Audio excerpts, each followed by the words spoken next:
मैं अजय तनेजा एडवोकेट कुरुक्षेत्र से। मैं आप लोगों को एक बात बताना चाहता हूँ। एक लड़की आशना जो कि एट प्रेजेंट कुरुक्षेत्र रह रही है, जिसके साथ बहुत ज़्यादा नाजायज हो रहा है। इस छोटी सी उम्र में जो लड़की विडो हो गई है, उस लड़की के विडो होने पे उसके ससुराल वालों ने उन्हीं के खिलाफ एक झूठा मुकदमा दर्ज कर दिया, अबेटमेंट टू सुसाइड। कारण क्या है कि इन लोगों ने जो मैरिज की हुई है वो एक ही बिरादरी में तो की हुई है, लेकिन वो जो है थोड़े से रिच हैं और उन लोगों ने मतलब डिसीज्ड का नाम अंकित है, उनके पेरेंट्स ने पिछले 1 साल से पूरी ट्राई करी भी वो हर एक एंगल से उसको छोड़ दे। उसको छुड़वाने के लिए जो उसके नाम पे जमीन आई थी दादी के नाम से, उसने कहा कि ये जमीन छोड़ दो, आप ये जमीन फैमिली को देनी पड़ेगी, आप फैमिली के किसी भी प्रॉपर्टी में हिस्सा नहीं मांगेंगे, ये लोग तेरे को इसीलिए दहला रहे हैं, फुसला रहे हैं, फंसा रहे हैं। उसने अंकित ने अपनी मिसेज से बात की तो इन्होंने कहा कि हमारे को पैसे या जमीन से कोई ताल्लुक नहीं है, हम ये सारा कुछ दे देंगे। उन्होंने अंकित ने डिसीज ने अपने पिताजी के नाम वो जमीन करा दी और उनको एश्योरेंस दे दिया कि मैं कोई भी आपकी प्रॉपर्टी में हिस्सा नहीं दूंगा। सिर्फ मेरे को क्या है कि हम बालिग हैं दोनों और हमारे को जो है अपनी लाइफ जीने दो, हम लोग अपने साथ मतलब इकट्ठे रहना चाहते हैं, हमारी लाइफ जो है ऐसे चलेगी। उसके बाद उन्होंने अपने और सोर्सेज से जो वो कर सकते थे उन सोर्सेज से इन दोनों को अलग करने की कोशिश करी। जब एट लास्ट वो सक्सीड नहीं हो पाए इन सब चीजों में, उससे पहले ये लोग उनके घर भी गए हैं, ये बिटिया उनके घर गई है, उन्होंने वहां स्कैंडल किया, इसको मारने की कोशिश करी। उस लड़के ने वहां अपने घर वालों के सामने बात कही थी भी हम दोनों में से कोई मर जाएगा फिर आप लोग शांत होंगे। वो वहां तक भी नहीं रुके, चलो कोई बात नहीं, हो गया। फिर उन्होंने बहन की शादी, उस लड़के अंकित की बहन की मैरिज थी, उसके लिए उसको उन्होंने कहा भाई आप जो है हमारे घर आओ, अब बेटा तेरे को घर संभालना पड़ेगा, क्योंकि घर का इकलौता लड़का था। वो उनके बातों में आ गया और उसको ये कहा गया भी ये शादी हो जाए तेरी सिस्टर की और उसके बाद हम तेरी वाइफ को जो है अपना लेंगे। वो उनके इमोशनल बहकावे में आ गया, वो वहां चला गया उनके साथ। फरवरी में उसकी मैरिज थी, फरवरी 2023 में। तो वो उस मैरिज में इन्वॉल्व हो गया, बच्चा है, घर संभालना भी उसी ने था, अकेला था, उसने वो मैरिज कराई। मैरिज कराने के बाद जब उसने अपने पेरेंट्स को कहा कि अब मेरी वाइफ को बुला लाता हूँ, मैं ले आता हूँ और हम लोग खुशी खुशी जिएंगे, उन्होंने फिर उसको समझाया नहीं नहीं वो हमारे स्टेटस की नहीं है, उसका परिवार क्या है, वो क्या है, वो किसी लायक नहीं है हमारे लिए। उसके बाद उसने जब देखा अंकित ने कि भाई मेरे पेरेंट्स नहीं मानते, वो अपना घर छोड़ के चला गया। उसके बाद 6 तारीख को 6/5 को शाम को, क्योंकि वो अपने दोस्त के साथ रह रहा था रिंकू के साथ करनाल में, 6/5 को उसके घर वालों ने उसको फोन किया भी तेरी मदर की तबीयत खराब है क्योंकि वो हार्ट पेशेंट है और वो तेरे को बुला रही है और तेरे से मिलना चाहती है। 6/5 को वो अपने घर गया है जी। और इन बिटवीन जो है इस बिटिया के साथ उसकी टेलीफोनिकली बात होती थी, क्योंकि वो अपने दोस्त के घर रह रहा था और इस बिटिया के खिलाफ जो है, इस बिटिया के भाई के खिलाफ एक और गलत पर्चा दर्ज करा दिया था लोगों ने, ठीक है जी। और जबकि वो लड़की जो है मैत्री लड़की है, वो किसी और लड़के के साथ गई थी, उन्होंने हाई कोर्ट में अपनी एप्लीकेशन लगाई हुई है, तो स्टिल पेंडिंग है। उसके बाद जो है इस बिटिया ने उसको कहा भाई अब 2 दिन की और बात रह गई है अंकित, और अब हम पीसफुली लाइफ जी पाएंगे।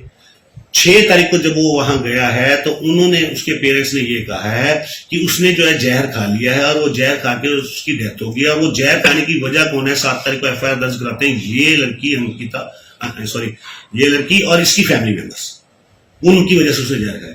जबकि एक्चुअल में क्या है कि इस लड़की का मोबाइल बनता था, इसने 7 तारीख को अपना मोबाइल ऑन करके देखा, 5:53 शाम को और 5:54 PM पे उस लड़के ने इसको व्हाट्सएप किया हुआ है। व्हाट्सएप में क्या लिखा है कि जब तक आप ये मैसेज पढ़ेंगे तब तक मैं जा चुका हूँ, अपना ध्यान रखना बेबी। उसके बाद उसी फोन पे इन्होंने एफआईआर दर्ज करा ली, ठीक है, डजंट मैटर, चलो उनका राइट था, उन्होंने कर दिया। मैं एफआईआर के मैटर पे कुछ कहना भी नहीं चाहूंगा, वो लीगल प्रोसेस है, उस लीगल प्रोसेस को हम कानूनी तरीके से कर लेते हैं, ठीक है। लेकिन उस प्रोसेस में जो हिंड्रेंस है, जो और चीजें, मैं वो मीडिया के सामने लाना चाह रहा हूं। वो क्या है, आपने एक एफआईआर दर्ज कराई based on 306 abetment to suicide, जिस फोन की वजह से ये सारा कुछ हो रहा है, जिस फोन पे उसकी पिछले 15 दिन से अपनी वाइफ से बातचीत चल रही है, वो फोन आज भी या तो पुलिस की कस्टडी में नहीं है, और अगर कस्टडी में है तो पुलिस वाले मिसयूज कर रहे हैं उसका, उनके साथ मिलके, इन लड़कों के घर वाले। 6 तारीख को उसकी डेथ होती है जी। 7 तारीख को शाम को इस बिटिया के फोन पे फोन आता है, व्हाट्सएप कॉल। 8 तारीख को फिर आता है व्हाट्सएप कॉल, इस बिटिया ने खोल के देखा था, बाद में खोल के देखा, लेकिन फोन तो आ रहे हैं। और कल इस बिटिया का इंस्टाग्राम चलाया गया उसी फोन से, मीनिंग देयर बाय उस फोन में। लड़के की डेथ कैसे हुई सर? डेथ में जो सिस्टम्स पता लगाए हैं हमने, जो हमारे एज पर इंक्वायरी है, नॉट श्योर वो पुलिस करेगी इंक्वायरी, उसका काम है। उस लड़के को जब घर बुलाया गया तो शाम को उसको मारा पीटा गया 5-5:15 के आसपास, और पानीपत के एक हॉस्पिटल में उसको ले जाया गया, ठीक है जी। और ये कहा गया हॉस्पिटल में भी इसका एक्सीडेंट हो गया छोटा मोटा, उसको दवाई लेके आगे, और सुसाइड के लिए जो कह रहे हैं जहर खाया, उसी हॉस्पिटल में फिर लेके जाते। एक बच्चा अगर छोटा सा एक्सीडेंट हो जाता है तो वो बच्चा क्या जहर खा लेगा? और अगर उसने जहर खाया तो जहर कहां से लाया? पॉइजन कहीं ना कहीं से लिया होगा। पहले तो पुलिस को इस चीज की इन्वेस्टिगेशन करनी थी, पॉइजन कहां से आया। और आप उसी फोन को यूज करके जो इसके खिलाफ जा रहे हो, उसी फोन में जो कॉल्स आ रही है। अब मैं आप लोगों को उससे मिलवाना चाहूंगा, वो जो 2 शब्द कहना चाहिए अपने बारे में कैसे कही। बाकी एक बात और बताता हूं, इस एप्लीकेशन के अगेंस्ट, इस एफआईआर के अगेंस्ट मैंने होम मिनिस्टर हरियाणा और होम मिनिस्टर सेंट्रल डिपार्टमेंट, ठीक है जी, और महिला आयोग चंडीगढ़ और डीजीपी पंचकुला, इन सबको अपनी एप्लीकेशन दे दिया ताकि इस बिटिया को न्याय मिले। और एक बेसिकली, और हम जिस हिंदू फैमिली से बिलोंग करते हैं, ठीक है, उस हिंदू फैमिली में सबसे बड़ी बातचीत क्या होती है कि डेथ के बाद एक यंग बच्ची, 18 साल की बच्ची है, उस बच्ची ने अपने उस पति की लास्ट जो अंतिम दर्शन होते हैं वो तक नहीं किए। इसके पेरेंट्स को तो पता था इसकी शादी हो चुकी है उसके साथ, तो क्या उनका फर्ज नहीं बनता था इनको इंटीमेट करना? इसको सुसाइड करे, चाहे जो भी हुआ, इसको तो बुलाते एक बार।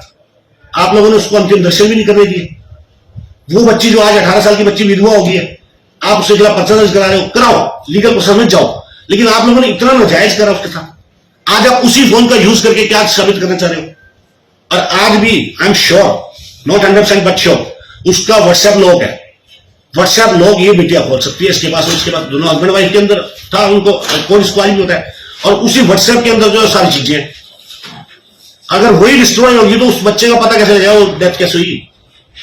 पॉइजन उसने खाया, नो डाउट, ठीक है जी, वो तो पीएमआर हुई होगी, उसमें पता लग जाएगा, पोस्टमार्टम हुई होगी, उसमें पता लग जाएगा, लेकिन पॉइजन आया कहां से? किसने पॉइजन दिया? और जिस बच्चे को आप फोन करके इंटेंशनली बुला रहे हो, उस बच्चे ने अगर आपके घर आके पॉइजन खा लिया, आप उसको बुला रहे हो, आज तक तो उसने पॉइजन नहीं खाया था, तब तक तो वो ठीक था। आप उसको बुला रहे हो, आपके घर आके अगर पॉइजन खाता, आपके खेत में पॉइजन खाता है, तो बिनी देर भाई इसकी वजह से खा रहा है। मेरी रिक्वेस्ट सिर्फ ये है आप मीडिया बंधुओं के माध्यम से कि इसमें जो है इन्वेस्टिगेशन की जाए, लेकिन एटलीस्ट दोनों पार्टीज के सुनने के बाद, और इस बच्ची को इस उम्र में जो विडो बनाने वाले हैं उनको सख्त से सख्त कानूनी सजा दी जाए। मेरा कहना सिर्फ इतना है। अब मैं आप लोगों से इस बच्ची को मुकदमा नंबर क्या था सर? जो सर उन्होंने दर्ज कराया है जी, और आपकी जो एप्लीकेशन नंबर है वो बता। 205 एफआईआर है जी, 7/5/2023 की, 205 एफआईआर नंबर डेटेड 7/5/2023, 7/5/2023, 7/5/2023।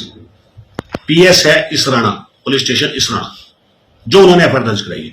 जो हमने 4 जगह भेजी हुई है, ठीक है सर, वो home minister Haryana, home minister centre Shri Amit Shah, ठीक है जी, और डीजीपी पंचकुला, ठीक है सर, और जो है महिला आयोग पंचकुला, इन सबको भेजिए। सिर्फ किस लिए? इस बच्ची को न्याय मिलना चाहिए। मैटर एफआईआर का आज भी नहीं, मैं आप लोगों के माध्यम से कहना चाहूंगा, एफआईआर एक लीगल प्रोसेस है, लीगल प्रोसेस करने के लिए हम यहां बैठते हैं। सिर्फ क्या है कि अगर उन लोगों ने उसको मारना था या उनकी वजह से वो मरा, ठीक है, तब भी और हर कंडीशन में एटलीस्ट इस बच्ची को उसके लास्ट दर्शन तो कराने चाहिए थे। जिस बच्ची ने 18 साल की उम्र में, क्या होती है 18 साल की उम्र जिसमें आज विडो हो गई है, इसकी लाइफ स्पॉइल कर दी। जब उनकी डेथ हुई तो लड़की कहाँ पे मौजूद थी? सॉरी सर, सुना नहीं। लड़की उस समय कहाँ मौजूद थी जब इनके हस्बैंड की डेथ हुई? करनाल थी जिस समय, उस समय करनाल थी। उसके बाद कुरुक्षेत्र आई हुई थी। उनकी लोकेशन में नहीं थी उस समय। उन्होंने ट्राई नहीं किया, ट्राई करते तो लोकेशन में, नंबर तो उसी मोबाइल में है।